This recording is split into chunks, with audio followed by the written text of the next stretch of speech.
So the other day, he had me write down my strengths and my weaknesses and just put them out there, like for the world to see. And hello, you guys. Welcome to episode 131. I have a question for you.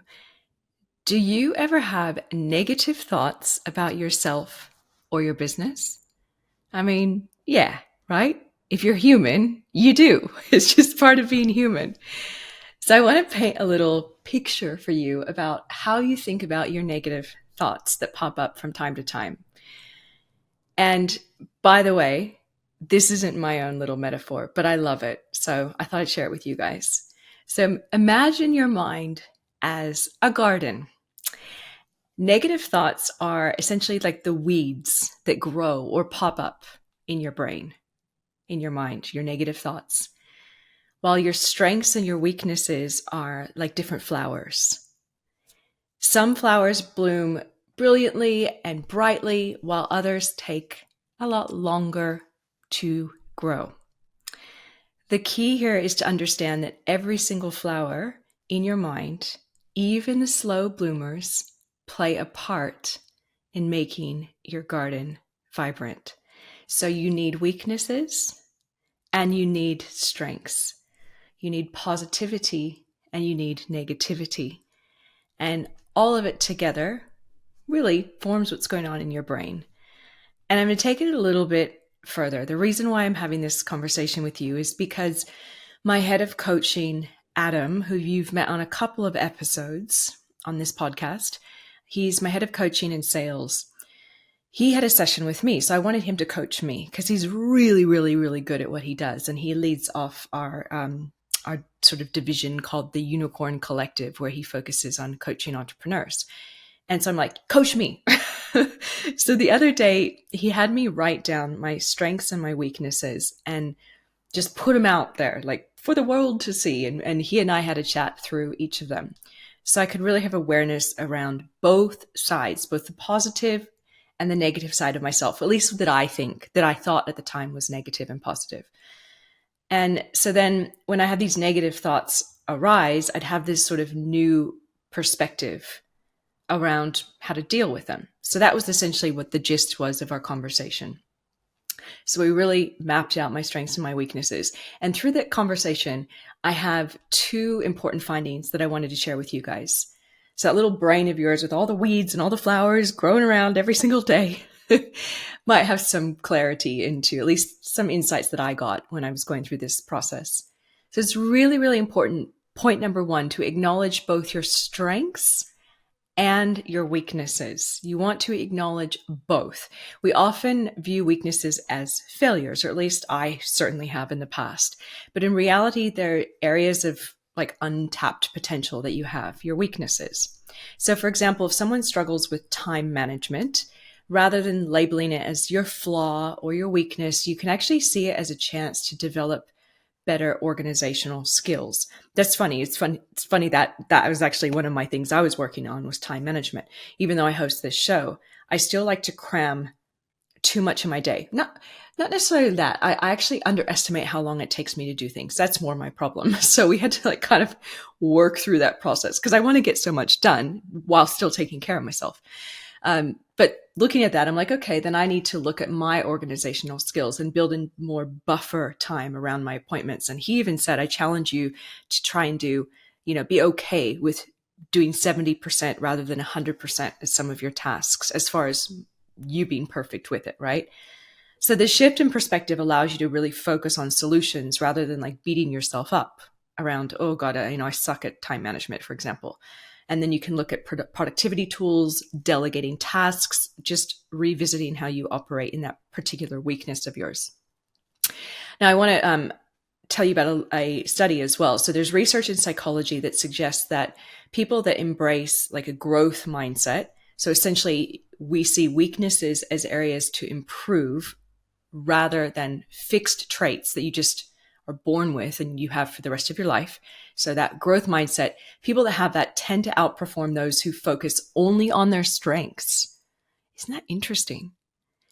The mindset helps you develop resilience, adaptability, and long-term success. So you're literally seeing your life differently rather than going, oh yeah, I'm the shit. I'm so good at this. I don't need to work on anything.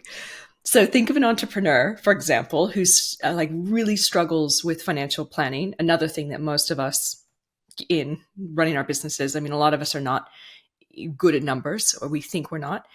If this entrepreneur who's not good at numbers chooses to ignore their financial weaknesses, like literally sweep it under the rug, they might run into cash flow problems. However, by learning the basics of finance and actually going, okay, here's my weakness, then you can hire an expert, you can learn, you can upskill yourself, and then you're not only able to improve your own business's stability, but you can really create a foundation for scaling and growth.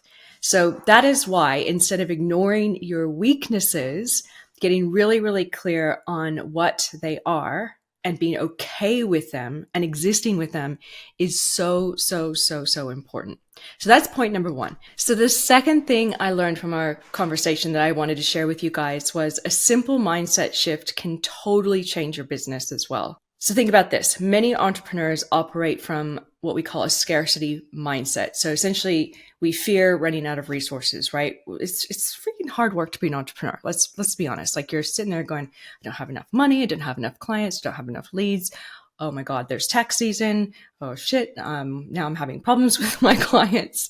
You're kind of operating in these moments of scarcity. So this fear can often lead to like short-term decisions, cutting costs. A lot of times it's interesting. People cut costs specifically as far as like employee training or marketing. The things that they think are expensive are actually the things that they need the most to grow through those challenging times. So let's say you're a business owner struggling to generate consistent leads. Instead of getting discouraged and thinking, I suck at marketing, a mindset shift would encourage you to view this as an opportunity to experiment with things. You might try different tactics, like, improving your website's SEO, focusing on customer testimonials, a lot of the stuff we've spoken about in this show. And over time, just experimenting with this leads to, surprise, surprise, better marketing. When you actually go, you know what? I'm not good at marketing. You change it to, let's just test. Let's just try new things. A good little reminder of this is Howard Schultz. He's the CEO of Starbucks. And guys, I remember I went back, speaking on a side tangent, I went to the original Starbucks in Seattle in Washington like years ago. It was really cool. Anyway, he was rejected by over 200 investors, 200, when trying to get the funding for his company's expansion. Instead of giving up, he persisted, and he just believed there were always more ways, more opportunities out there. And this mindset gave him the ability to become a global brand.